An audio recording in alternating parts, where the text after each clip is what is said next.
So, for this episode of the SYNTHO podcast, I am joined by BeeYou Records owner Reece Laidlaw.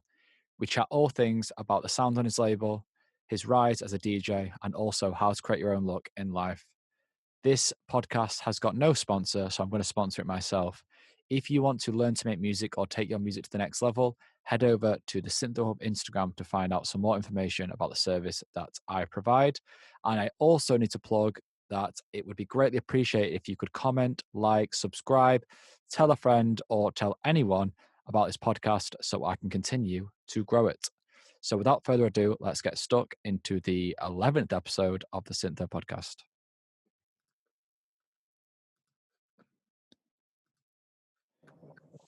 Yeah, bro. Yes, yes. How you doing, mate?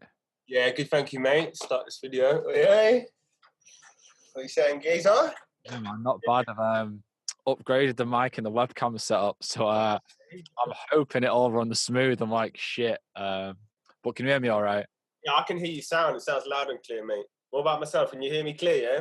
Yeah, man. Nice. All nice and clean as well. Webcam, or is it a laptop job?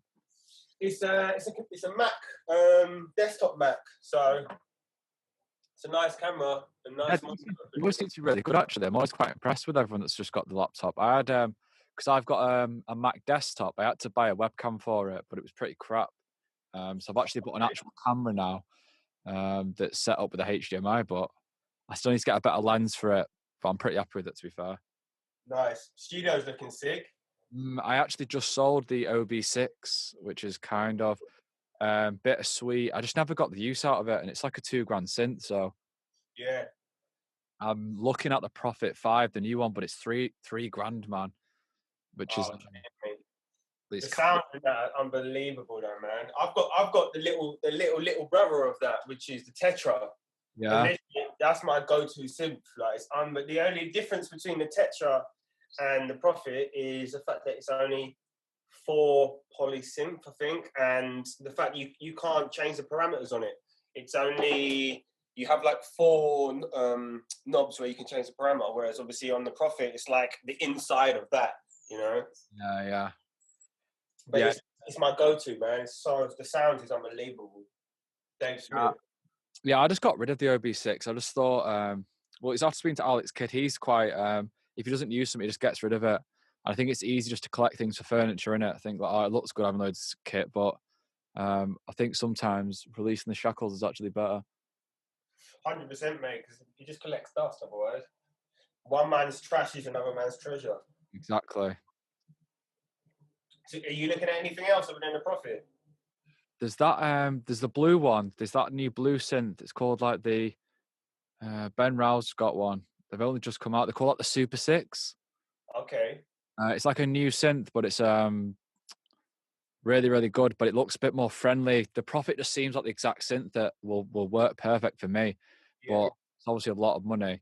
So I'm thinking of trying to get rid of my Minilog as well, because I don't use that. Then we're not really that far off then, to be honest, but just spending that much money on an electrical device is crazy, innit? Trust me. It's like literally a car. What desk have you got? I've got the Soundcraft Ghost 24. I got pretty lucky with it. I got told by Alex Kidd that Point G used it. Loads the UK Tech House guys, and I was like, oh, fuck it, I'll get. Kind of just thought I need to get a decent desk anyway, because my idea was that I wanted to start printing my mix downs back into the desk. You know, it's just the audio out from Ableton to a desk, which I've still not actually done. Yeah. But yeah, I found it on Facebook Marketplace, £800, but I got it with the meter bridge at the top. It's got the lights. So I got a pretty good deal really, because I know Jack Michael's after one and he can't find one with the meter bridge. So I got it near the start of COVID. I think everyone was just getting rid of gear and stuff. So I actually got pretty lucky. Have I lost you there, mate? Oh, there you are. You went for a sec, yeah. You're good. Yeah, so I got the desk at the start of COVID. I think I got pretty lucky, to be honest. I think the guy was just trying to get rid of it. But £800 and it's literally brand new. But if I'm honest, I'm only really running synths through it at the moment. And you know what it's good for? Adding colour with the EQs on the channels. Yeah. Bumping the lows and stuff. But in terms of actually, I'm not doing any mixing on it, really. and I'm not sending tracks back from Ableton to the desk, which I really need to route. But what's annoying is because I've got this built-in desk now. You've probably seen it on pictures, so Yeah. it's all well and good having a desk sunk in, but now when I'm trying to fucking cable it and that, it's a nightmare because it's all around the back. It's all pitch black. So I've got no light. You've been in my studio. It's dead. Yeah.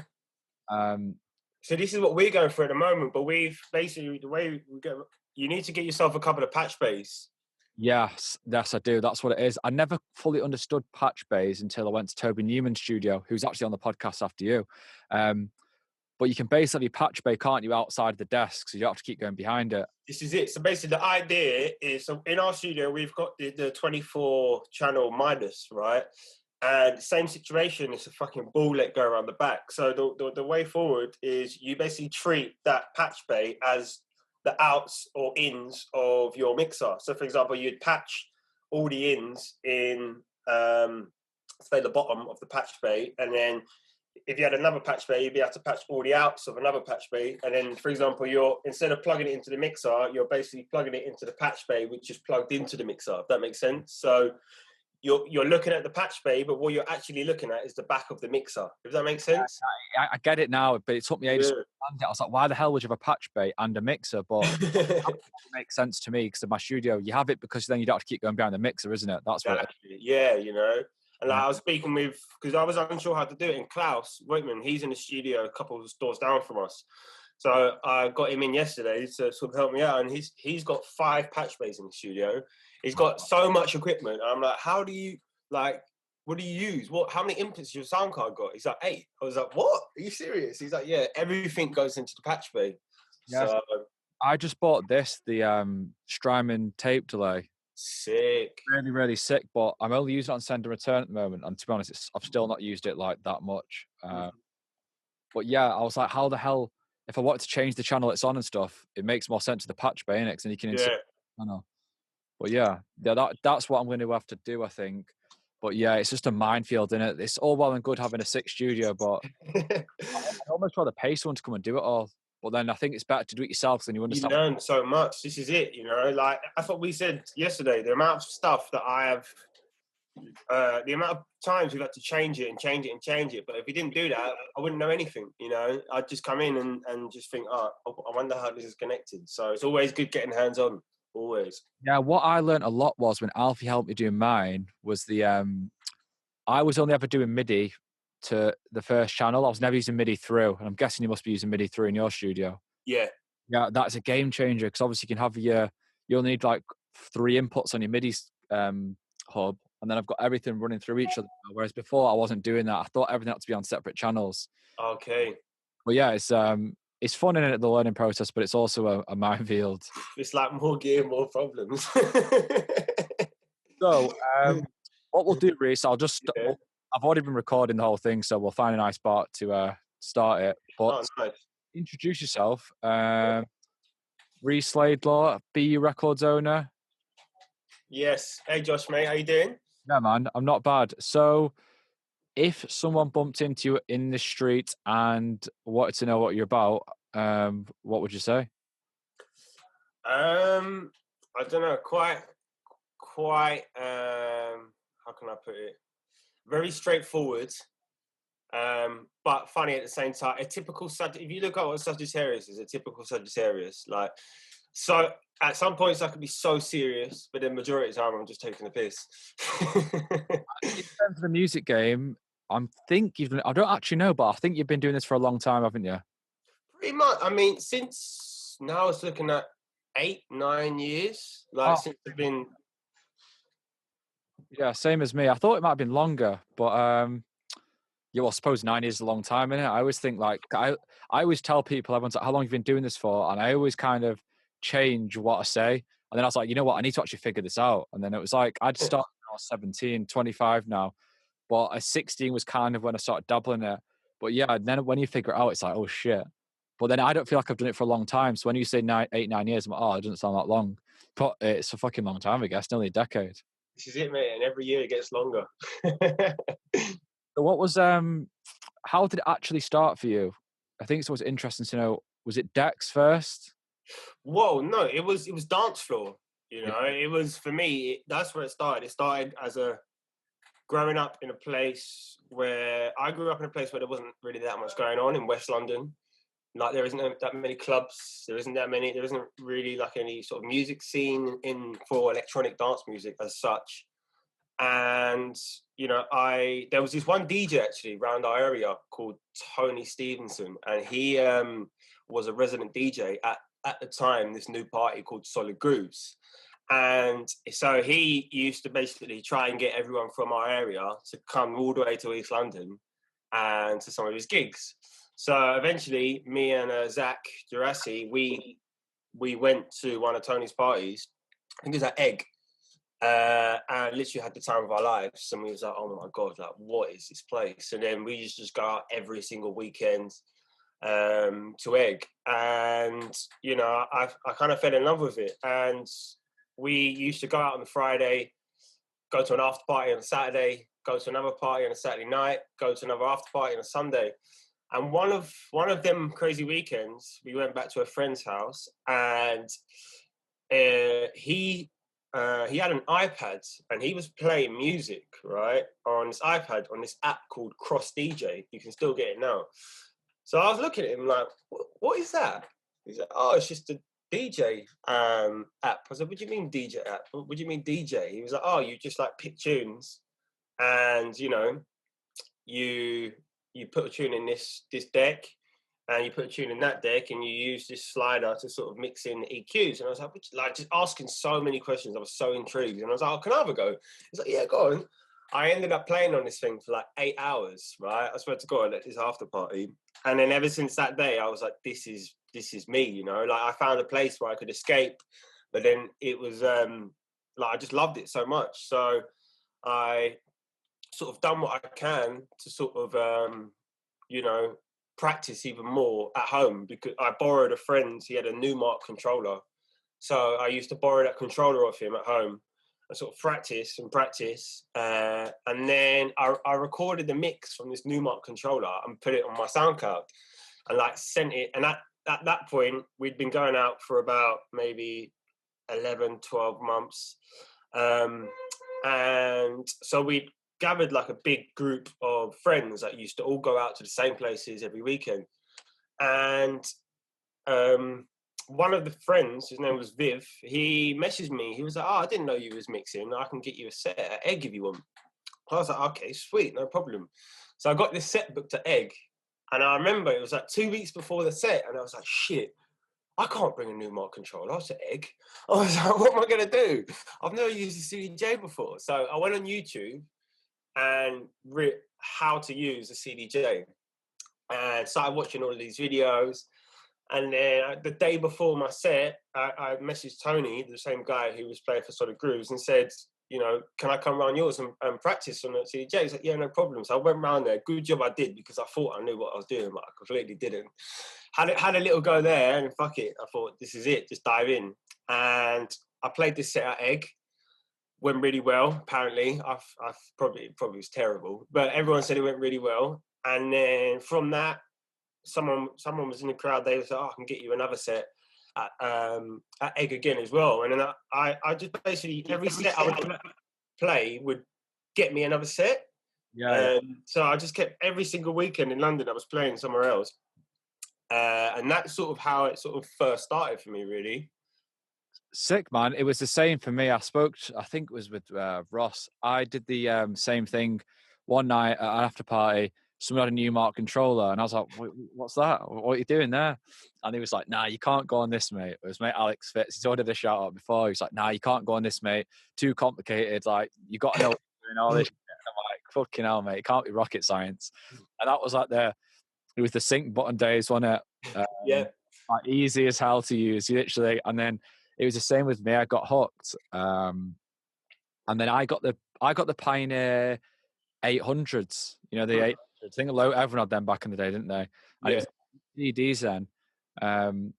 But yeah, it was the same for me, I guess, in the terms of I managed to just get a gig. The first one I played actually was I'd never played on 2000s before, and it was at a place local, and there was no monitors there. And before I ever played in a club, I didn't know what monitors were, or anything like that. But now, when we play a gig, if the monitors are shit, you get really bad delay, things like that. Yeah. played this first ever gig and there was no monitors, and I got there and the tunes were so loud. And yeah, like I couldn't mix because the delay from the Yeah. going out, the music coming in. I think I was only 17 still, so I was really overwhelmed by it. And I remember I finished the gig and I couldn't mix anything in time because even now, if there's a really bad delay between the club system and the monitors, it can be really. I've learned now you need to just keep your headphones on if it's like that. Mm-hmm. Yeah, back then my first ever gig was a horrible experience. It was like because the sound was crap, so I couldn't mix anything. But yeah, it sounds like yours went pretty well though at Egg. Yeah, it was actually right. I remember like, one of the memorable moments is actually, if you like scroll to the bottom of my Instagram, it would be October 2013.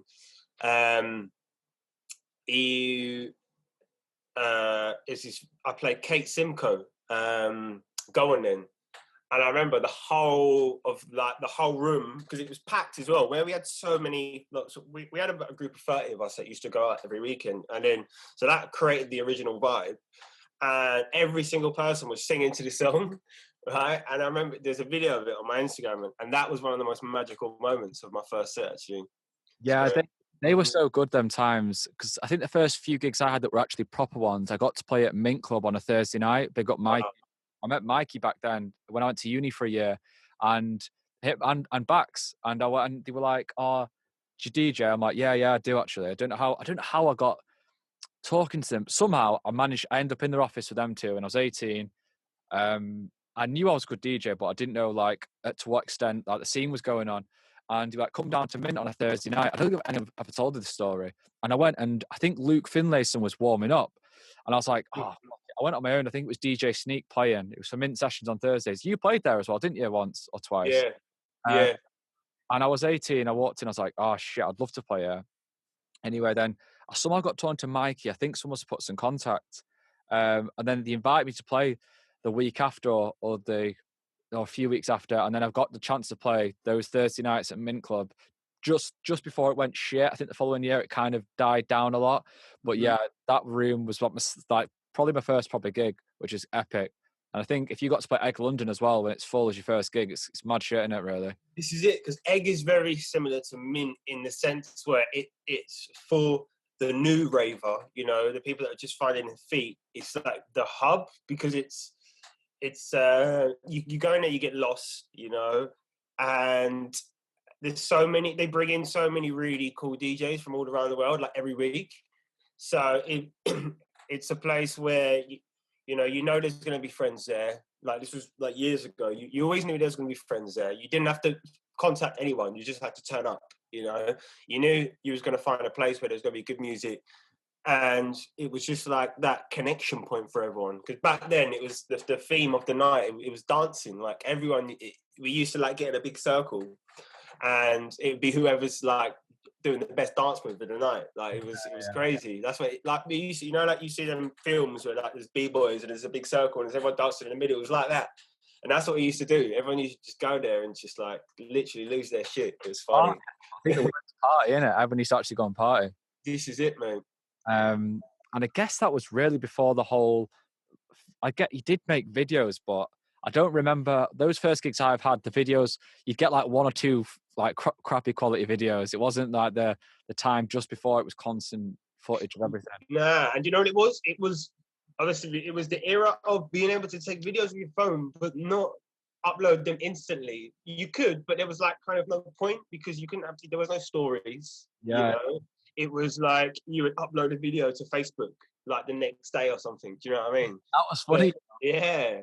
It's weird to think back actually. Like you'd upload the select, but you'd go through the one video of the night. Actually watch the videos back. Like I'd get in at daft o'clock and then I'd wake up and I'd actually watch the videos back. Whereas now when I wake up, I'm like, I do not want to hear a kick drum ever again. I'd think you'd pick the best video to put on Facebook. And it was like, when you watch them back, they're always like proper crap quality as well. But yeah, it's good that. So moving forward though, it's when did you take the plunge to production? I don't think you've been producing that long, have you really? Production's been an on and off thing because I tell you, like, my music journey goes way back before even 8 to 10 years, in a sense where before house music, I used to do rap music. I used to be a rapper, right? If you go on Google and type in Reece, don't do it. If you go on YouTube and type in Reece Trench, you'll see some things. So basically, you know what I mean? In my old area, I used to do rap music, and I started on Logic back then a little bit. Just dived into it.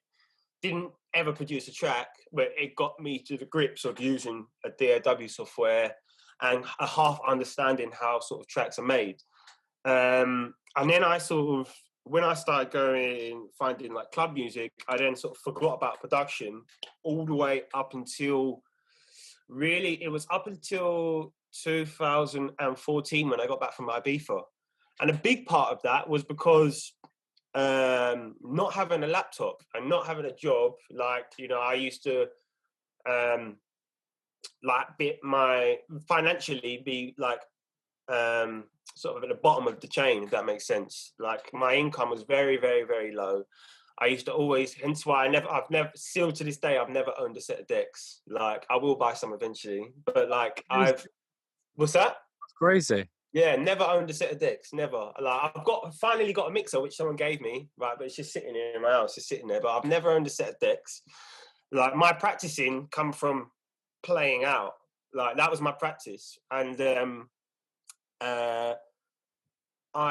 production, I basically, when I got back from Ibiza, I moved in with a friend called Harvey. Really, like, and me and him, we met properly in Ibiza, beginning of the season 2014, and sort of spent the whole season together.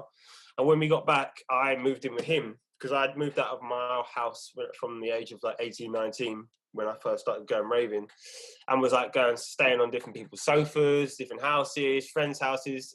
And so when I got back in 2014, I moved in with Harvey.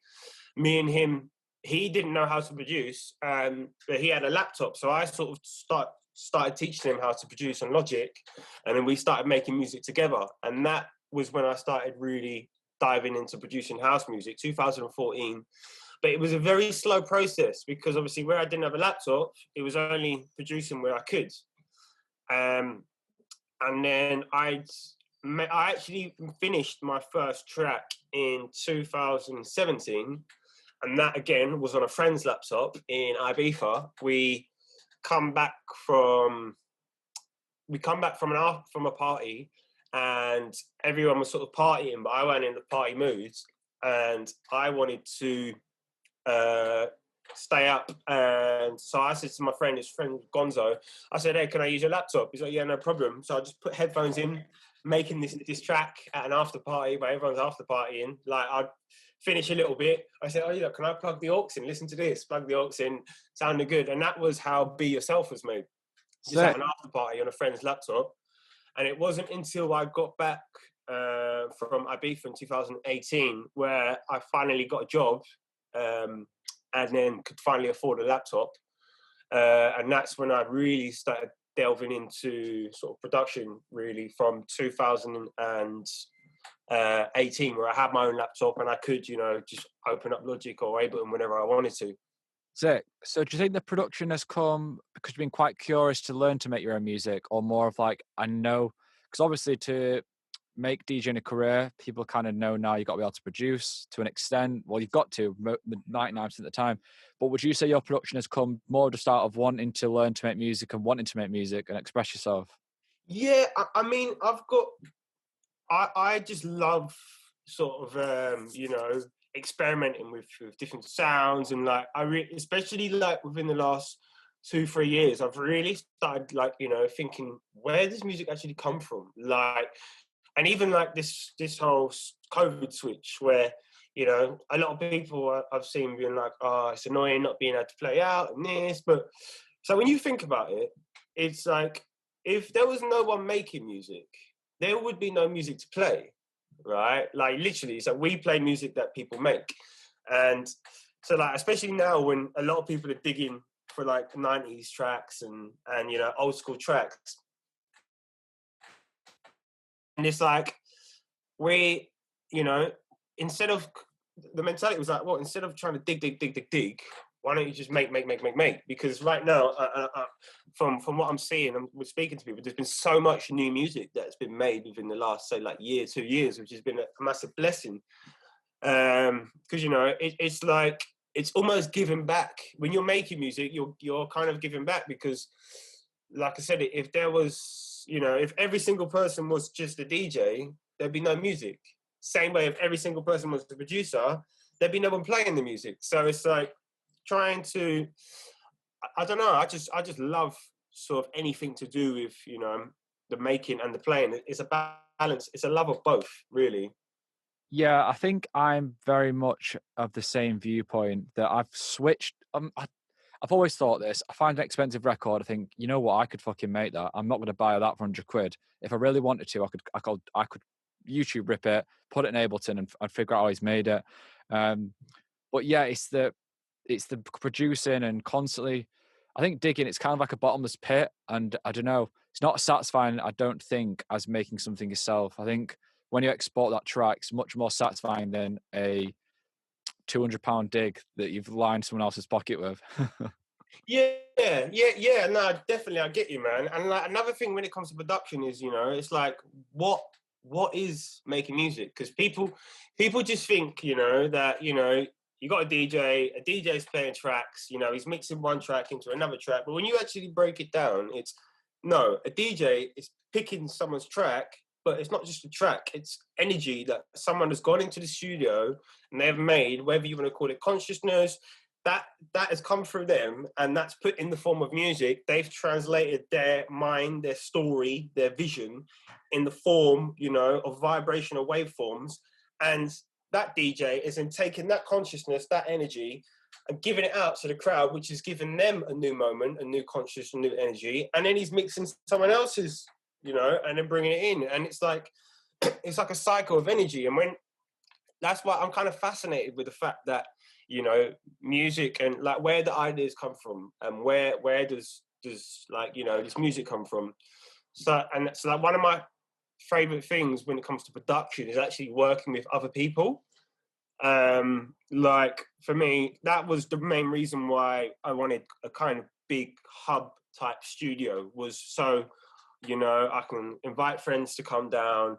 You can have sessions where like someone's on the keys, someone is on one of the other synths, someone is controlling the desk. You might have another person with like a live musician. Like one of my favorite tracks that I've made was coming back from a party. We finished the party and there was an after party on, but some of us are feeling it, some of us are not. And it's like, let's go back to the studio, but not to have a party. Let's make music, right? So you had some people, were still buzzing from the party, right, doing other stuff. But my mate Zach Murray, he was on the keyboard. You had Adam Monty on one of the synths. You had Harvey on another synth. You had me on the desk, and we just jammed for like 4 or 5 hours. The music didn't stop, and then everything was recorded, and we ended up creating a track out of it. And it was like, one of the reasons why I think music in the 90s was so good was because of the amount of effort and energy that was put into that. Like you couldn't just get up, put your headphones on the laptop and just like put a few loops together and go. No, you had to go down to the studio. Everything had to be recorded. Like it was a lot of the music back in the day was a collective of people rather than just one person. And you'll find that a lot of music in different scenes and genres, most of it was all made by like one person or a crew of people. Like when you dig, you see, like, for example, you got like garage. You think when you look at garage music, for example, it looks like there's so many different artists, but when you look, most of them are A-lists of the same people. Yeah, I've noticed that. A-lists of the same crew, and it's only a small collective because it's like they found a sound which was different, and where it come from, I don't know, and they then created that vibe. And it's like now with in this generation, our sort of sound is spread around through the power of the internet, and we get inspired through seeing different videos, hearing different people's sessions, seeing different setups. Oh, look, he's using that synth. I might use the same synth. That's where that sound comes from. So now it's like a collective sort of sound of all of these other genres put together. It's like, it's hard to describe what genre some of the music that we make, because it's like a new genre, because it's like a collective of all these genres which has been inspired through the internet as such, you know? Yeah, really good, man. So to go back to the first thing I was thinking there is, one thing I've noticed with you is I think you really think about the records you're going to play when like we play together, and when I've seen videos of you. And a similar way to what I do is I've got records on my USB or in my record bag which I know are going to fit a right time. And before I go somewhere, or no matter what gig I play, I've always got them certain records that kind of say I feel something in a room, I almost know where to look for that certain record of like a feeling or a vocal, or that almost injects a deeper message to the dance floor that some people notice, some don't. And it's them kind of ones that you might be in bed on Thursday night, like, right, I'm going to play this record, hopefully at this moment. And you kind of premeditate some things. And Mm-hmm, mm-hmm. you really notice it. And I remember seeing Puff the Houseman shared one of your posts or something, and his words were along that you're thinking on a deeper frequency or something like that. And Yeah, mate, it's mad, some of the stories, man. Like, one of the times, one of my most recent gigs was Halloween. And you know, I can't actually remember what track it was, but I remember I was getting my haircut in the barbers, right? And in the barbers, and this song come on the radio. I was like, oh my God, I haven't heard this in so long. I was like, something is telling me I need to play this tonight. I had a gig. I was like, I need to play this. I don't know why, but I need to play this. And then during the gig, right, I played this track. What track was it? I can't remember. But I played this track. And as I played this track, someone come up to me and was like, oh my God, thank you so much for playing that track. This was the first track I ever heard when I come to London, right? And I haven't heard it since. I know what it was now. It was Push It, right? Ice, push it. And I was like coming in the barbers, and when I played it, someone come up to me and was like, thank you so much for playing that track. Like, when I first come to London, that was the track that I heard out, and I was like, what is this music? And this was like in the 90s, the person had heard it. And it inspired them so much. And then, like, it's a lot of, when I'm playing DJ sets, it's almost like I'm not choosing the music. It's almost like, you know, a message is being put through, and I'm just translating that message, you know, and being that middleman from one source to another. yeah, I used to have a kind of rule, not a rule, but I always watch a throw in one. The word curveball doesn't sound right now, but it used to be the word I used. Or that one track which I know people would remember the next day, whether it was like a really big bomb or it was like a more, I don't know, risky tune. I'd always kind of go for it. Now I guess we've not played a gig for 18 months. Obviously no one's played anything, but I think that's something we share, that I think we'll push the boundaries a bit with something that's maybe not necessarily you think, oh, that's a tune you'd play. But I don't think we either of us associate too much with a certain sound. No, you know, it's like the way I'd put it for anyone listening is, don't play something because someone else has played it and it's gone well. If that makes sense. Don't judge a good track on a reaction from someone else playing it, because from what I believe, one DJ could play the exact same tracks with the exact same mixes in the exact same order as another DJ, but it won't have that same feeling, because it's all about how the energy resonates with you at that particular time and moment. You know, it's like the best way to describe it is the music that you liked in 2012, for example. You might not like that same sound now, and it's like, it's not you that's changed. It's just the vibration of the world that's changed, you know, and how it resonates with each other. Interesting, man. And the next point is I've wrote down this. It seems like you've got a really good little cult crew growing around your space in London, with Adam and the rest of the boys, which seems like Yeah, a man. cool thing that's going on. Yeah, there's a really, really good, like, you know, crew vibe, which is something, you know, again, it goes back to, you know, that mentality of, you know, why does the music in the 90s sound so good? Why does the why 5 years ago was the music, like, sort of, you know, died out? And you know, it's, for me, having that collective crew to sort of bounce off is a vital, you know, part of production and just you know, the scene in general, because you know, if it was just, say, you on your own, like, you wouldn't have an audience, you know, you'd just be playing to yourself, you know, you wouldn't. for me, music is a collective thing. It's meant for sharing. It's meant to connect people. It's meant to heal people. So it's like, you know, if it's, you can't have one people, you know, it's one person. So when I think of music, it's people and it's collective. So the having such an amazing crew around us is such a vital thing, because, you know, you have your good days and you have your bad days, you know, and it's having that. Sometimes you might be in a bad place, or you might not be going that well, and you might just hear, you know, just that one track from one of your close friends that inspires you to then take you on another journey to, you know, do better or do more as such. So Yeah. you've got, like, around us, you've got Adam, you've got Jamie, you've got like the Sukasa boys, you've got Rossi, you've got Liam, Illy, you've got Fiocco. Who else we got? We've got Coco, even though he's in Italy. It's like we just got a really, really cool sort of crew around us.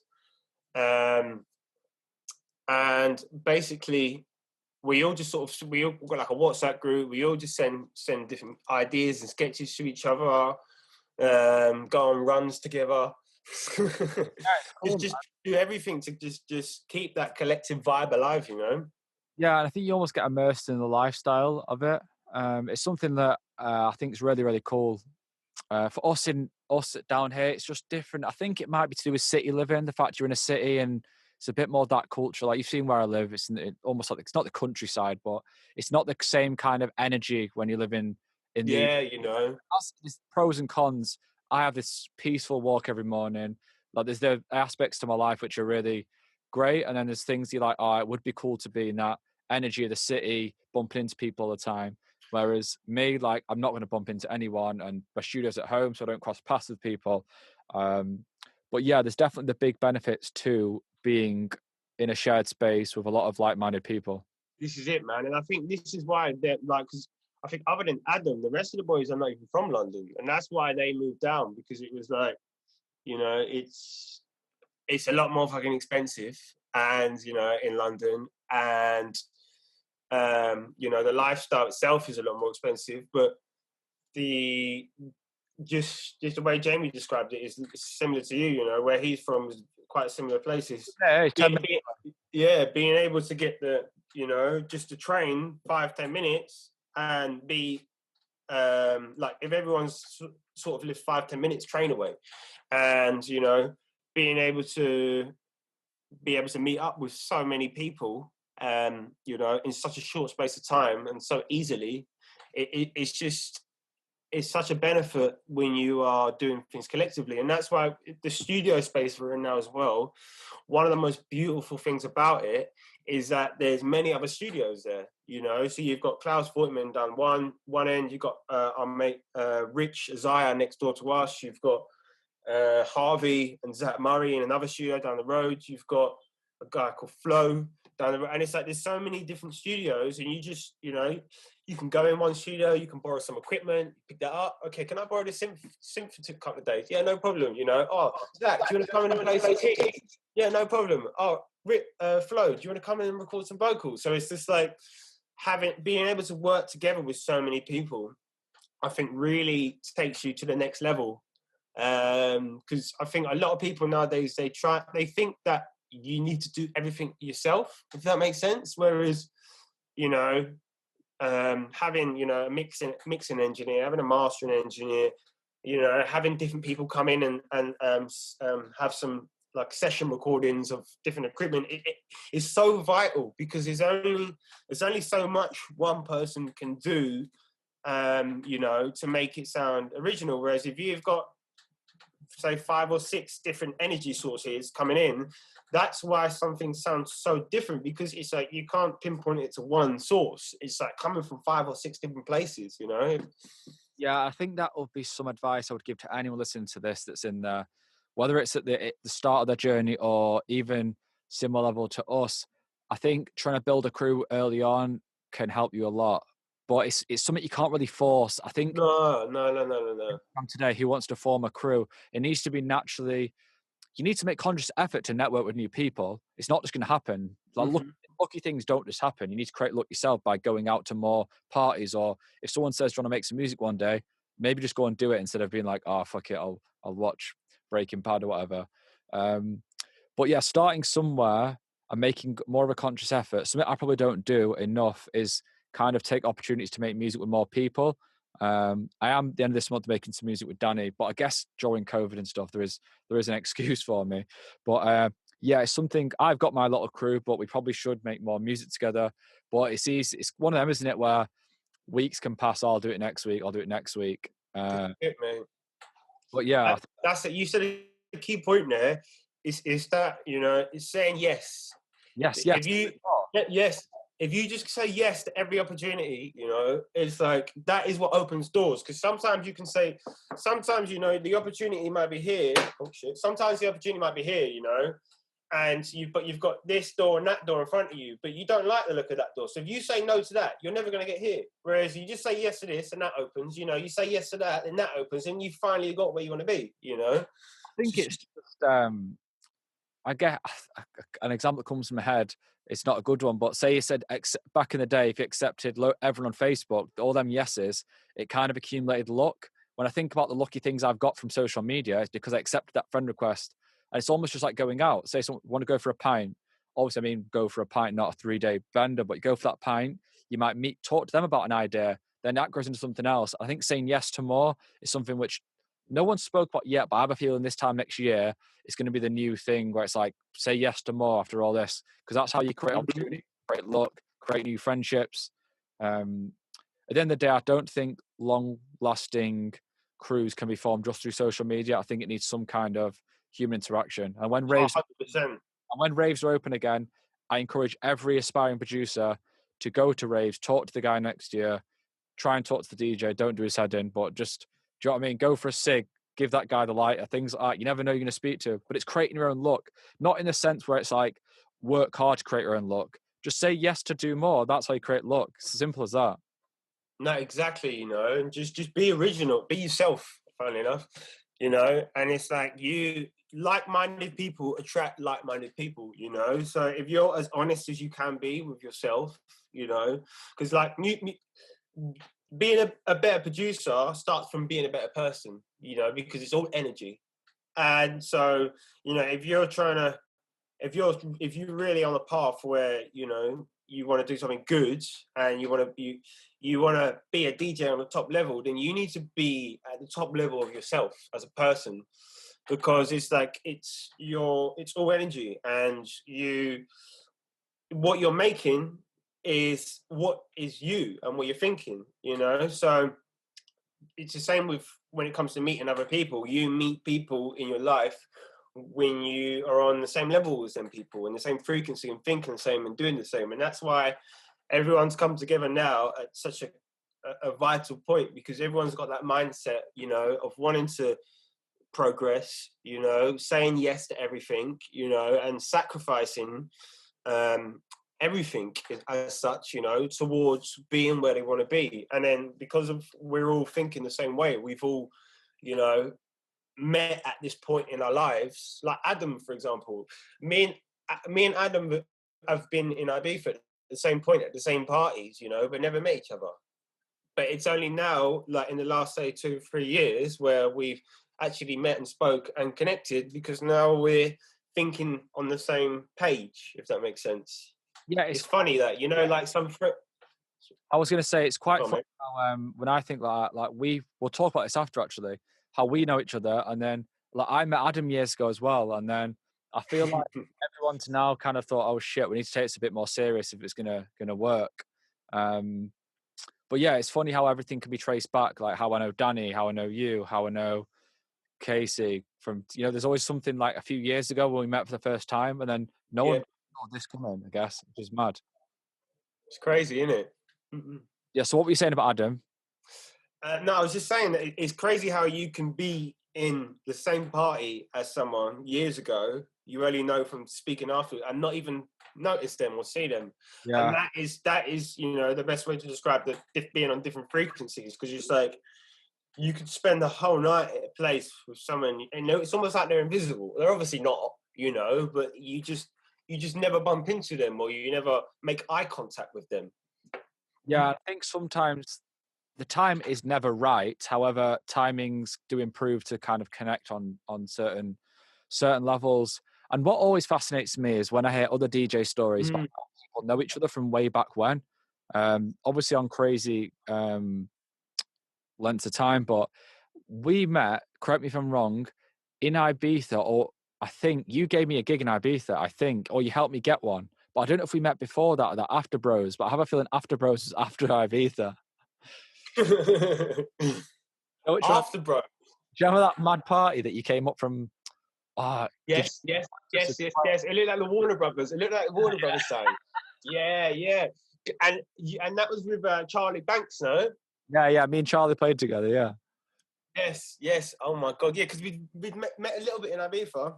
But And then, yeah, you and Charlie played such a good set that night as well. Because I remember there was someone number 4, and I'm not sure what happened, but I think their set might have overrun or something like that. I can't remember. It was Barlow, who won't mind me saying, there's a good Barlow, yeah, from Salado. It was just as they were like getting some momentum, and Yes. I'm sure he'll laugh about it now, but I think his ego got to him a bit, and it was me and Charlie when I play, and we were like, right, come on, get off, because that's an Yeah. example of how, like, me and Salado were like going to the same parties and stuff before they blew up. Obviously, they're a bit older, but how this all everything in the end. No one just becomes a DJ. There's always a massive tree trunk underneath it. You know, like how everyone Yes, connects. yes, yes. And yeah, I think you played with. Did you play with Aston that night, or was it on your own? I don't even think I played that night. I think I just come up. Yeah, Matera. because our friend Harry Ludeman and Aston was playing. Yeah, that's it. Yeah, so I can't even remember what was the reason. Was I playing somewhere else the night before? I can't even remember, man. I remember having such a good time. It was so sick. Because when you lot played, it was the daytime as well, I'm sure. And it was light and it was just going off. It was so sick. Party. That was Yeah. that was when like I was definitely in my party in prime. It was fancy dress as well. I think. Yes. So I mean, because it was a Looney Tunes fancy dress, but like I don't think there was any Looney Tunes. It was just fancy dress. I know. They were good times. That was definitely when I was in my prime party days, and it was so carefree, and like the time was no issue as well. But yeah, you did help me get a gig in Ibiza, and you put me in contact with. I played backstop with Jamie Mannion, but I always knew Jamie from back home because we're from similar. Yeah. Areas. That's why it's so weird how everything's connected, like such a big world. Alpha parties. Alpha, that's it. And then Yeah. chance to play on that beach, which was sick, man. And just things like you went out your way to help me get that. But I can't remember how we started speaking before that. I can't think. Maybe it might have been through Jamie, you know. Might have been because obviously Jamie's got that Manchester. Well, there. I don't think I knew Jamie that well then. I don't know if it was but yeah, it's funny. Yeah. I think for aspiring producers or anyone listening to this, it's the people you're talking to now that are making music similar to you. They're going to be the same ones, give or take a year or two, who are going to be there in a few years' time. That's the way this industry works. When I look at all the different levels, whether it be the level of Corolla, Rich Horton, they go back to like 2000. Do you know what I mean? When they all started playing it. Obviously Enzo and all that. They know Jamie Jones, and it's all. Primary's there. About to say that Primary's album, Enzo and Jamie Jones, they've done seasons together in Ibiza. You know, when Enzo was dragging records from Calabasa down to the San Antonio Bay all the way to Cafe del Mambo. Do you know what I mean? 2 bags of records. Yeah, and I think it's quite fascinating, really, when you think about it. But the way this scene works is no one just magically one day on their own pops up playing. Well, you get the odd exception with the massive PR companies behind them, but that's for another day. No one just pops up out of nowhere and plays DC10. Like, there's a path on that, and people are connected to all these people, and everyone really, in the end, knows everyone. I think for me, each month that passes, I'm kind of connecting with one more DJ who I used to be like, I'm obsessed with them. You know, that kind of like, you just see them as stars, and it's really good to then speak to people and realize everyone's actually human in the end. And that's part, it, you know, part of the journey. One sick one for me was Steve O'Sullivan followed me. Maybe I'll try him on the podcast, but I was like, that's sick. You know, someone that his records are so sick. And then I was like, he actually must have checked something out, or he's looked at a picture of me or something. This is it, you know. It's when you see everything as people and the human side of everything. Even like venues, you know, it's like, okay, yeah, look at someone like DC10. You think you see it as a venue, but it's someone that owns the venue, it's someone that owns the parties, you know, and, you know, most of the time when it comes to big parties, they're just putting their mates on that they've grown up with, but they've all grown up on such a big level that it looks like, you know, it looks a lot bigger than what it actually is, you know, and it's just what you're seeing, what looks so big is the amount of hard work that goes behind it. Yeah, I think if you looked at it as like a blueprint, so when we were doing our party, well, when I played at that party, Alpha, whoever's doing that kind of thing now, it's going to be a similar time trajectory of when they get to where we are now. And it's that same kind of journey. You start on the small ones. And one thing I've actually learned is probably maturity as well. But seeing people and kind of dismissing them straight away when I was younger, I'd like to see someone and be like, they're not going to be able to become a DJ. They just can't. They like this or they like that. Being maybe a bit ignorant and just thinking that for a bit, I got caught up in the you've either got it or you've not kind of thing. But now I've seen so many people over the years that have just put the hours in and they've gone from kind of not looking like they could ever really make a career out of it, but they've just put some fucking work in and done the right things and managed to get somewhere with it. No, exactly. You know, even like, for example, Jamie Mannion, right? When I first met him, we met each other in Ibiza for 2014. So we lived in Esfedra apartments. The Esfedra apartments is like the uni block of Ibiza, where I don't know what it's like now, but 2014, it was like the uni block. So you had four big blocks on one side without aircon, and then on the other side you had 4 blocks with aircon, and in these blocks you had about 6 apartments, right? And obviously pretty much every single apartment was be for like people doing the season. And in our block, you had me, a friend called Johnny, a girl called Becky, and in the apartment above us you had Jamie Mannion, a guy called Luke, Nick, who else was there? A guy called John Stark, and then you had, so basically Jamie's apartment used to be the smoker's apartment, right? So we'd come back from a party, we'd go to our apartment, which was the party apartment. We had the deck set up there, party on for hours and hours, and then when it was chill out time, you'd go up to Jamie's room, and then you'd you know, smoke a few joints, watch some films. And that's how we met. And when I first met Jamie, he'd just got into sort of DJing. But like, sorry, Jamie, but he was shocking, you know. He wasn't a very good mixer. But how he was as a person, and you know, and where he was in his head and his heart, I was like, this guy is going to be fucking huge, you know. Like he's going to be like, because talent is something that, you know, it's, if you've got that heart inside of you, it will come, like you said, with hard work and dedication.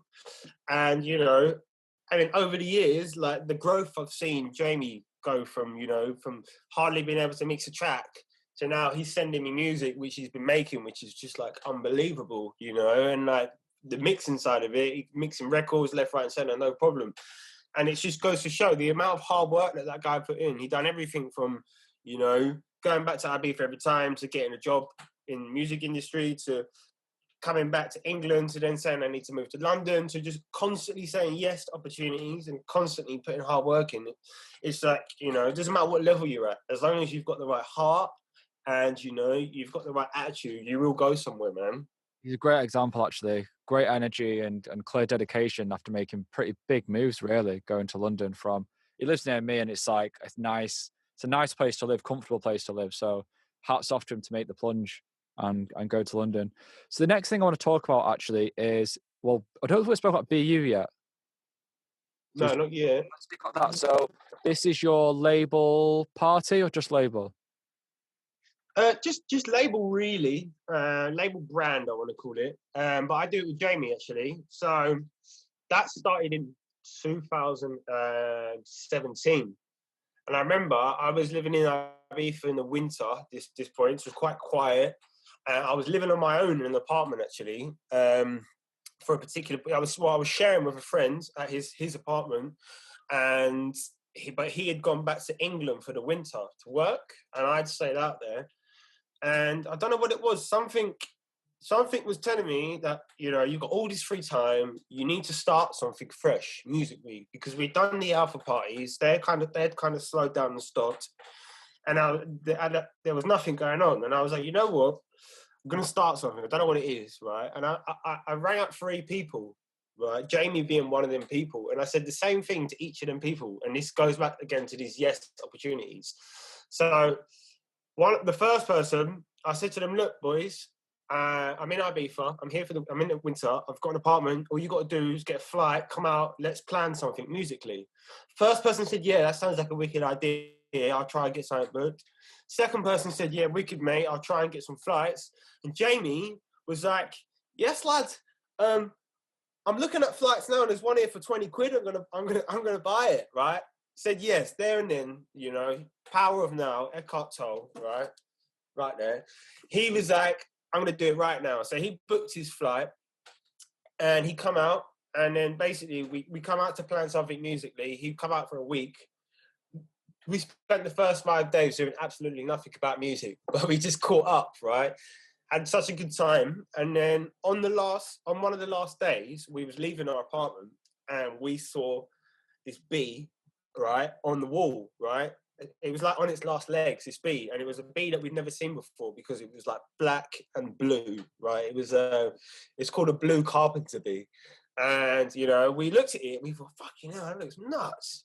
Didn't think much of it, but we was just staring at it for ages, and then we left. We come back, it's still sitting on the wall, right? This bee, and we was like, fuck, we need to try and save it somehow. Like, it's on its last legs. So we took it up to the apartment. We was feeding it some water, and you know, it was with us for like on its last legs, and then eventually it did pass away, and then we ended up basically keeping this bee. Our friend Sammy still got it in a matchbox now, and we was like, we got to dedicate something. We got to dedicate whatever we're doing to this bee, and then we was like, okay, well, let's start a label. We were like, what should we call it then? It's got to be something to do with being original, you know, and this B, and we was like, you know, be original, no, be you. He's like, yes, be you, and that's how it started. And we, we was like, let's create the label, and it all started from there, really. Sick. And it seems like it's gone really well over the short period of time you've been doing it. Is there a music policy you're following with it, or is it just more about the feeling when the time comes to do new EPs? Well, the policy we kind of go for is on BeeYou Records, like the main imprint. It's all our friends. So like every release that has come out, and all the artists, the people that we know on a personal level, people that we've connected personally, and you know, and it's all up and coming artists. Like every single release is all up and coming, and then you know, it just from not trying to pick artists that are doing well, or you know, that are releasing on other labels that are good. I feel like we've created an original platform because it is like the people that are releasing on the music, most of them, it's their first release, or it's you know, they're only kind of releasing on sort of this label. And I think by keeping that ethos, it just keeps it original, because you know, you're not looking for anything other than what's already around you and your crew, rather than trying to find out what's the next, you know, what's the biggest thing, and all of that. And then we it was going really, really well, and then we started getting sent a lot of music from people around the world that obviously we didn't know, you know, but some of the music was so good, and we was like, what do we do? You know, we was like, we can't break this ethos we have of only our friends. Yeah. So that's why we started the sub label with Subby. So it's like a similar concept where it's all up and coming artists. Other than when we get a remix, for example, on Subby, what we started doing is getting remixing from sort of bigger artists. But again, it goes back to, it's all up and coming artists on the original imprint. And, you know, it's people that we don't actually know personally, but we've met through the power of the internet. And, you know, giving these people a chance to be put on some sort of platform that we've built now. And yeah, I think it's like, when it comes to getting demos, it only takes me like 2 or 3 seconds to know whether I like it or not, because it's just a certain vibe that you hear straight away. Yeah, I'm the Um, same in terms of digging for tracks and getting sent tracks. I can tell instantly. When I'm digging for Discogs, it's literally I do like 3 seconds, and then it's all you need, you know. click on it. It does kind of get annoying if you get buy a record and it comes and like the arrangement's really really shit. You know, like. Um, but yeah, it looks like label's gone great, man. One thing that springs to mind is the track that Pedro played that time at Sunwaves. Yeah, Jazz to Jazz. How did that come about? As in, get to Pedro? Was that by chance? Oh, there is actually a story behind that. I don't think. Well, there's actually a few stories behind that. One of them I don't think I've ever told to anyone, which is so I actually that is from XHZ, which is Kesh and Richard Isaiah, who are two people that I've known for years, and you know they've been on my journey for so long, and they're so talented. Like Rich, coincidentally, you know, is in the studio next door to me now, like which just happened by chance. And so basically, I've always got them to send me music, and they sent me like 10 tracks once, right? And where it's so long, right? I think it's about 10 minutes long, Just Jazz, and it's almost like 3 or 4 different tracks in one. It switches up so much. I'd only heard when I listened to it, it goes back to what you're saying about arrangement. Like I listened to the first, you know, like minute, and I liked it, but it didn't quite catch me at first, right? So I had that track for about 8 months before I finally signed it. And what happened was I was playing at a party. It was a forest party. It was about 4 or 5 years ago, and I played it by accident. I clicked the wrong track, right? And I've played this. Well, it obviously wasn't by accident, but I've played this track, and you know I just let it run, and then when it switched up, I was like, "Oh, I haven't heard this," and I thought I'm just gonna have to let this whole thing play, right? And I swear to God, it got to about maybe 7 minutes in the track, and the sun shining through. It's like one of the most magical moments ever. And next thing you know, right, my girlfriend's come up to me and she's like, "Look at that girl's t-shirt. This girl had a t-shirt. She brought her through. Like, look at this girl here." And this girl's t-shirt had "Be Yourself" on it. And I was like, oh my God. I was like, that's it. This is confirmation. I need to sign this record. So spoke to the boys, got that signed off. And then when the release was due about a month after Sunwave. And so me and Jamie was like, let's try and send some promo out to some of the DJs playing at Sunwaves. You know, it'd be nice if one of them hears it. And then we actually sent it to Pedro on his Facebook page account. We just sent it to him. Didn't think nothing of it. He was the least, out of everyone that we'd sort of sent it to, he was the person I least expected to play it. Nice.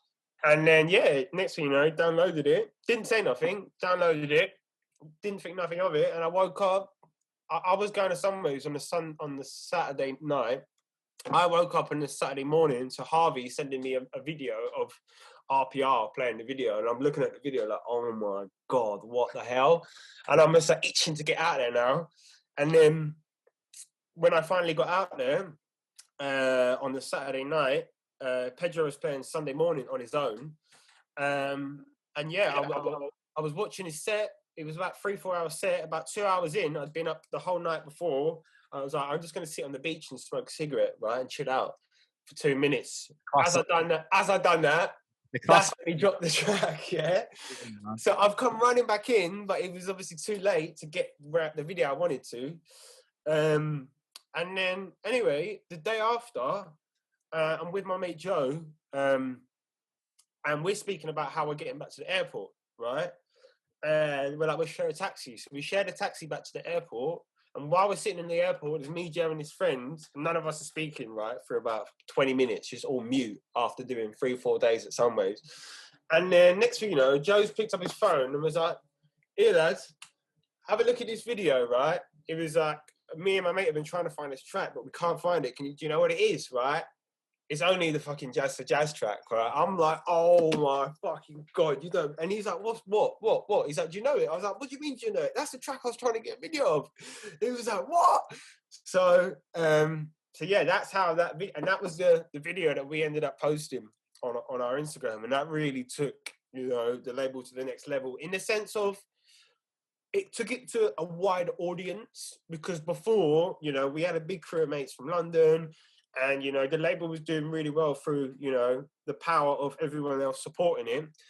But that kind of took it to an international level, because then you had a whole load of Romanians and people that were on the minimal genre. They tapped into it, and then it's mad because at that somewheres you had Marco Corolla played one of the tracks, Sick played one of the tracks, and then they did, and then for us it was such an amazing feeling, because what we wanted to create a label that was genreless.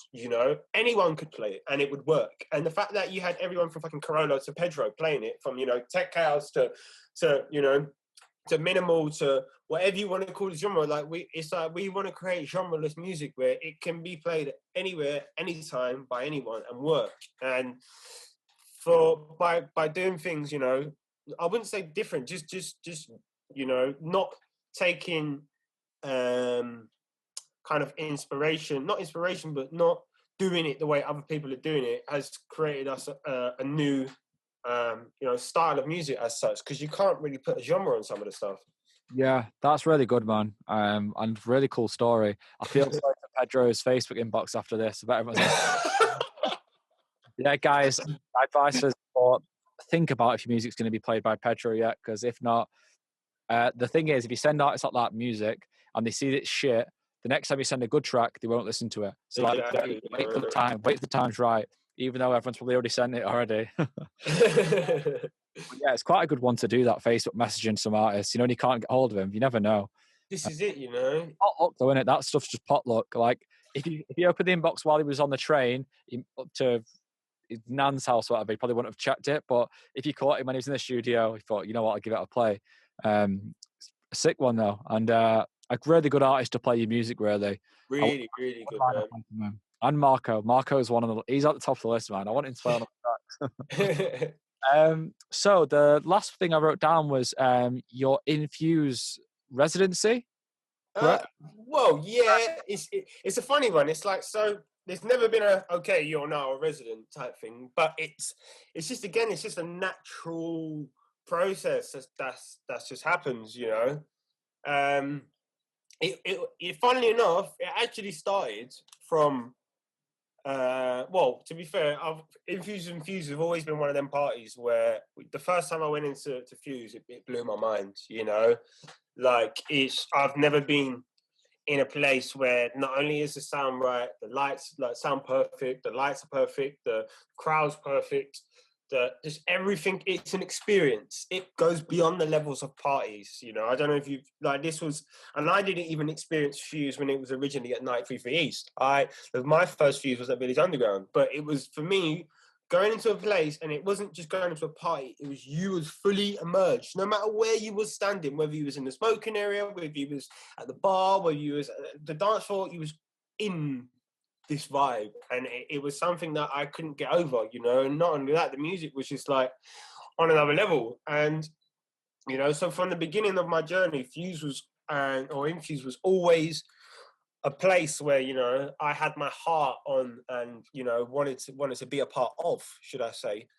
And I remember when I come back from Ibiza 2018, I wrote 3 things down on a bit of paper. I was like, I need to get a job, I need to get a house, I need to get a driving license.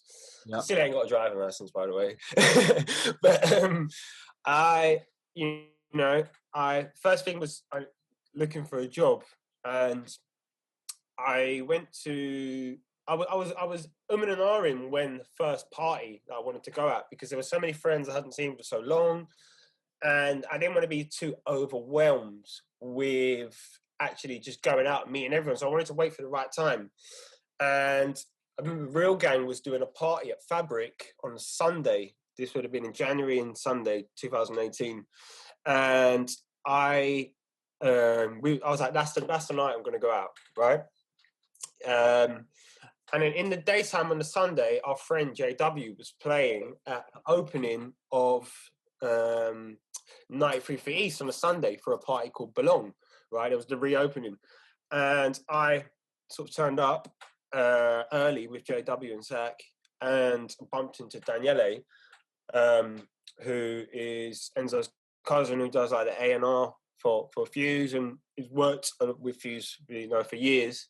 And I kind of half knew him from Ibiza at the time, because he used to do the PR work out there. And one of the girls, Laidlaw, who I used to live with in Ibiza, she worked on the Fuse PR team as well. So I kind of half knew him to say hello, what we've been up to, but not too well. But then when we bumped into each other in London, we got on really well. And I was just saying to him, look, I'm looking for a job and doing this. And he actually was like, I know loads of places on Brick Lane, like cafes and stuff, that are looking for people. He's like, come down, bring your CV. So I originally intended to go down to 93 and work in the cafe in Brick Lane with my CV. I was handing them all down Brick Lane. And then at that point, there was, Danny was like, look, in the office in 93, there's a lot of space in the office at the moment. If you want, just come up, bring your laptop, headphones, and make music, listen to music, do whatever. Just keep quiet. So I used to do that. I used to go up in the week time every day, just go up, do my thing. And then one of the days, Danny was like, "Oh, do you know anyone that does graphic design?" And so graphic design is something that I've kind of delved in and out of throughout the years. Like I do all the artwork for my label, and like for friends and stuff. And I was like, yeah, I do, type thing. And then that then led into a job at Night 3, which then actually led into a job at Fuse as well. Doing graphic design work, doing other stuff. And obviously it was such a beautiful thing because everything sort of went hand in hand with each other. And so then I started like being like resident DJ at Night 3, for example, just playing there every week. Then we started the party called Belong.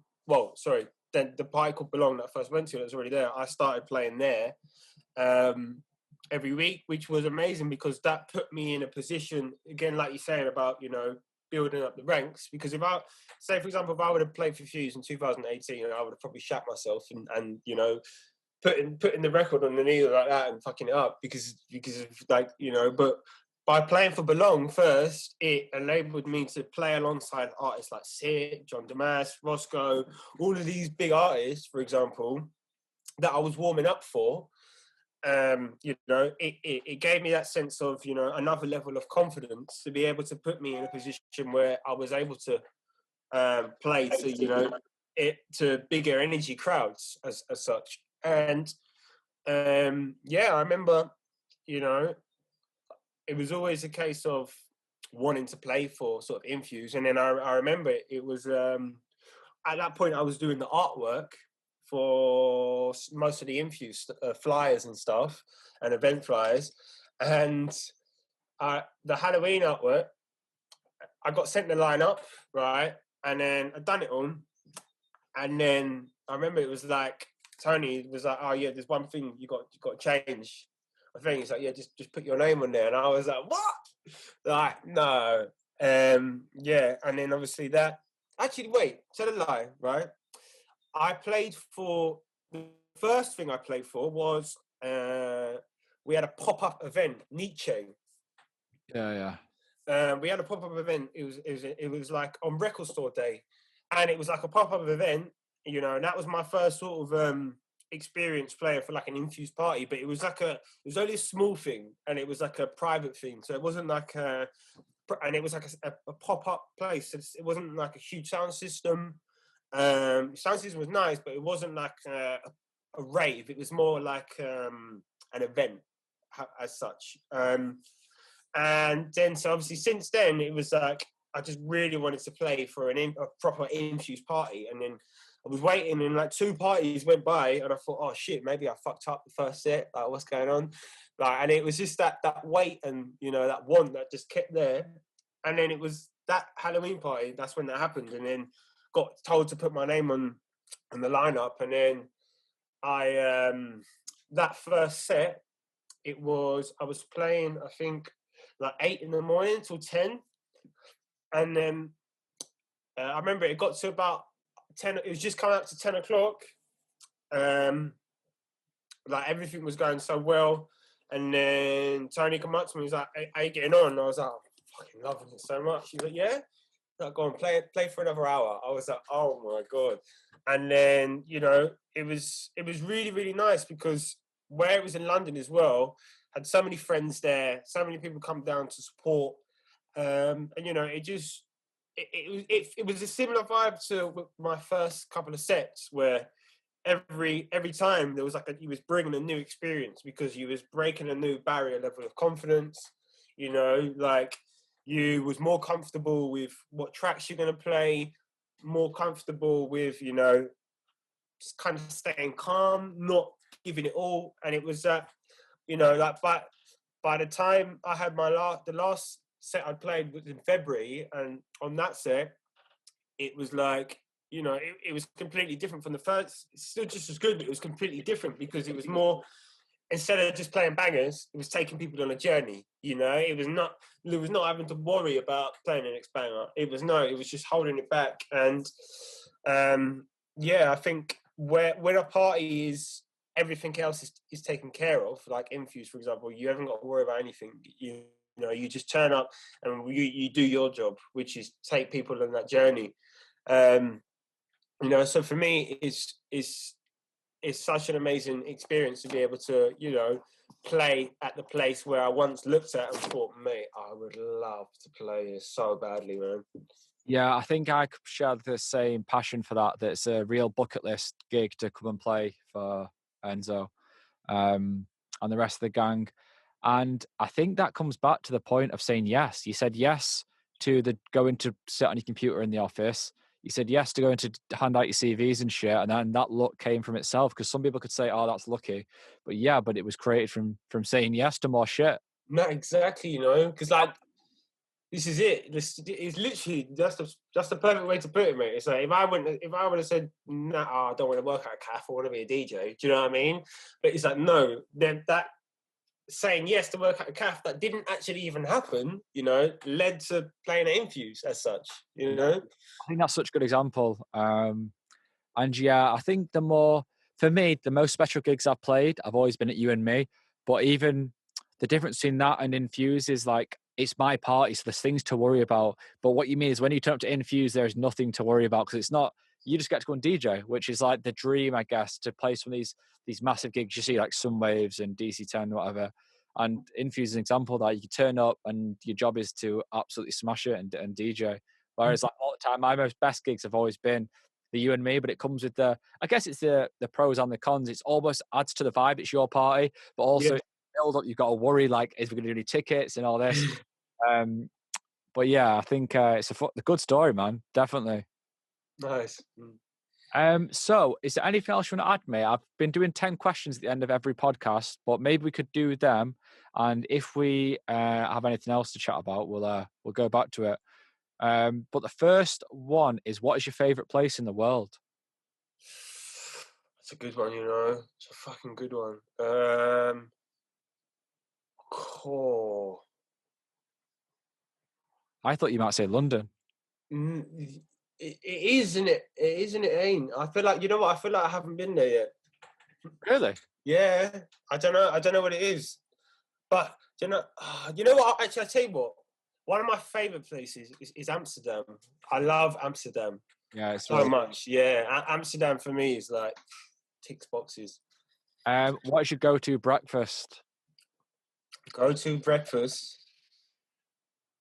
The fact you've got to think about it means there mustn't be a go-to. No, you know what? I'm not a breakfast guy. A coffee. Just a coffee, black coffee. Yeah, coffee. Coffee's my go-to breakfast in London. What's your favourite company? As in a big company. Tesla. Yeah. I thought you might have said that. Ben Ballant said Apple, which is a pretty cool one. He actually works for Apple. Is he? Yeah, that's pretty cool. Favorite quote? Favorite quote? There's three things that cannot be hidden: the sun, the moon, and the truth. Good one, man. Favorite book?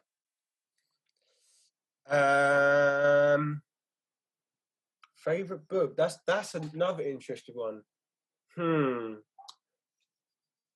I was thinking to say like The Power of Now is probably one of my favorite books, and it's probably because it's sitting in front of me. I'm gonna go with that then. The Power of Now. the principle of that is acting now, I guess. Is that right? Yeah, I mean that is a few different things, but the main is acting in the now. You know, doing like when someone says, "Oh, can you do something?" Instead of being like, "Yeah, I'll do it a bit later." If you can do it now, do it now. You know You what's know. scary is that I've had this realization. It sounds really obvious, but you know what's the future's never going to come. The only thing that actually matters is now. You know, this conversation we're having, that you've got to just enjoy this exact moment. I think it sounds like airy fairy, but until you actually realize that, I've really realized that recently, that it's really easy. I think with COVID, we are waiting for something that's lockdown to end. But I think I lived a lot of my life waiting for the next gig, waiting for the next DP to come out. But when that thing comes, you just wait for the next thing. So I'm really trying to take ownership of now and realizing that after this, I'll go for a walk, get a coffee, and that's all I can really enjoy. Trying to look ahead to the next thing is not going to bring me joy, because when that comes, I'll look for the next thing. But it's Exactly. done. What was your biggest lesson of 2020? My biggest lesson of 2020: time management. Yeah. In what way? Were you good at it before, or just really realized the importance of it? Shocking before. It's like I've only learned this year how important time management. And you know what? Do you know what helped me a lot actually? It was a picture that you posted in SYNTHO of the times of like putting a time and then putting in time slot. That actually helped me a lot, you know. Thank you for that. Yeah, it's because every second of the day there should be a task at hand. However, I've actually gone back on it because by pre-writing what's going to go on each day, sometimes people push things back an hour, like podcasts. I'll plan up, but no. But the only thing I've gone back on that is because if a task is important, it may need longer time. But it's Yeah. the yin and the yang. I've read a lot of books on this and done research on productivity and things like that. There's not really a definitive answer, because you can give things a certain amount of time, like 2 hours to do something that's dead important. It might require more than 2 hours, and then you kind of get muddled up. So it's kind of hard. I'm still working on the best formula, but at least knowing there should be something to do every moment is important, I think. Yes. No, 100%, you know. Find that is that the next level I'm trying to get to. What are your thoughts on Amazon? I love it. Do you know why? Reason why a lot of people be like, you know, Amazon. I love it because sometimes you just need that easeability, you know. Prime example, right? In our studio, something went wrong with our mixer yesterday, and I've got an important session on Friday, and I need 2 cables that I can't find in any shop, right? I've tried to go in all these shops, can't find them, but I can get it on Amazon. I can get it delivered tomorrow, you know. And in that way, I haven't actually got to leave my house. I get it delivered to the studio, so it's like by the time I leave my house and go to the studio, it's, you know. And at the end of the day, it's just like a different form of shopping, you know. And hats off to them. Like at the end of the day, you can't really hate on something that works. You know, no one's asking anyone to buy anything. Do Yeah, you know what I mean? what is created is incredible. It's funny, in it, the studio cables, it comes the same day for me. As long as I order before a certain time, same day. This is Any what I mean. cable I need, like, if I'm constantly buying new stuff, especially now I'm upgrading the cameras and shit like that, like I'm always buying the wrong cable, get the next cable there the same day. But yeah, it's I can't knock his service. What's one thing you couldn't live without that's not electrical? That's a good one. That's a good one. There. Ben Rao said bike. Right. Ben Balance said sunglasses. One thing I couldn't live without. I was going to say sunlight, but like obviously that's that's inevitable. I'm trying to think. That's a good. That's not electrical, because electrical I can give you an answer like that. Yeah, it's too easy otherwise. It's a phone or a laptop or a synth or... Yeah. One thing, like, let's have a think. Because I'm not a very materialistic person, I'll be honest. I'm like, do you know what my longest standing possession is? What's this?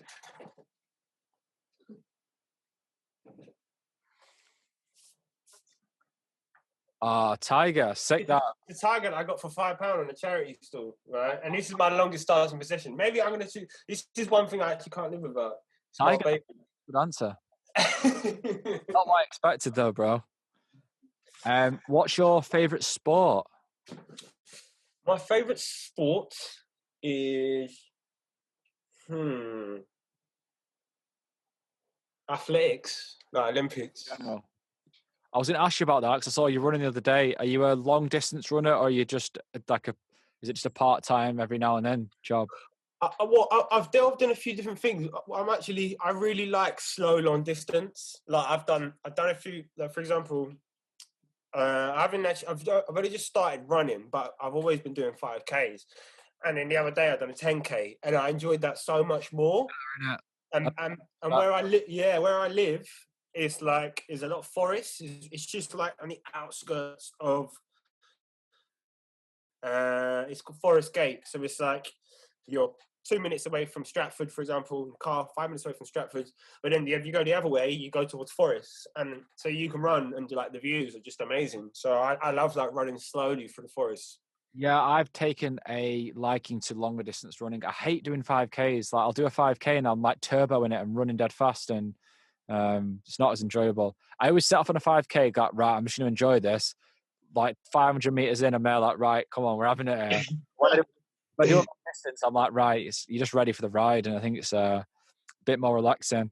So the last question is, what do you know now that you wish you knew then? What do I know? What do I know now that I wish that I knew? That's a very good question, Josh. Always.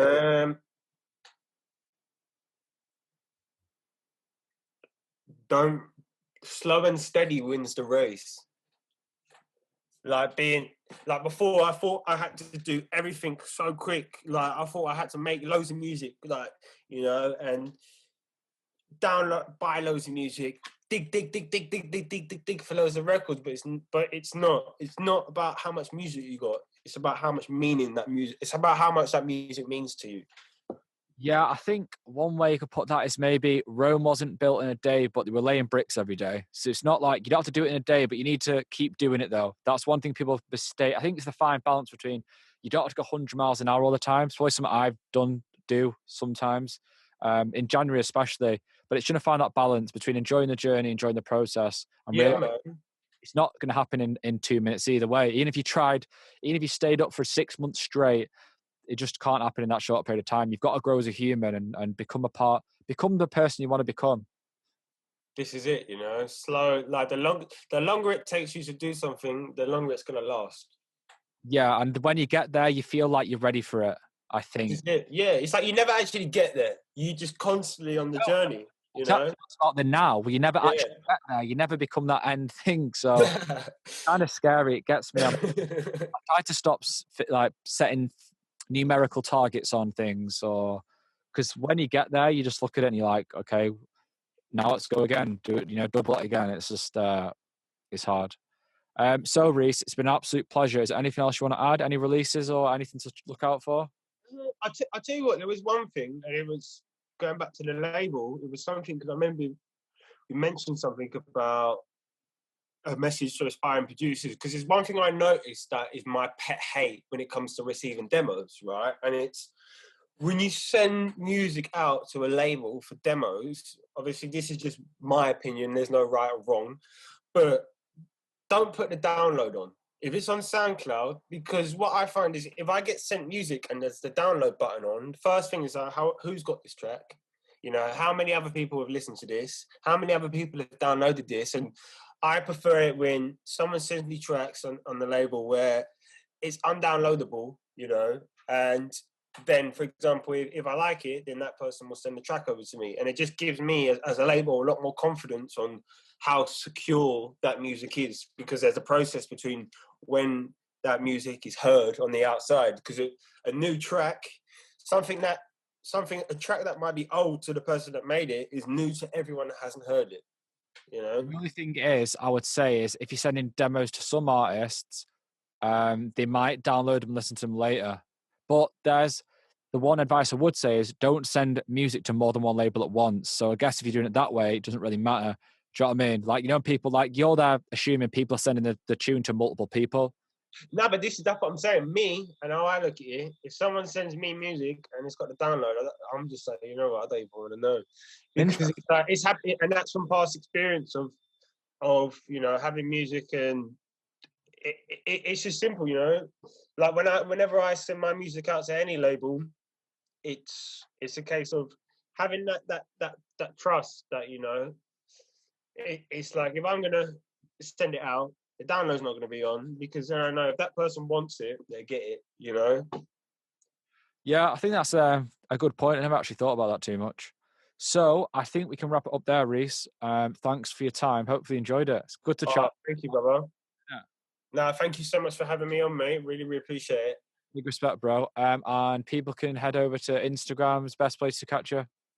Yeah, Instagram, man. I'm quite active. Like, if you send me a message on Instagram, I'm normally always try and reply to it. Might be 3-4 days later sometimes, but Right. Well, this will be going up next Wednesday, so I'll keep in touch and I'll chat to you in a bit, bro. wicked. Thanks so much, brother. Big up. Sweet, Josh.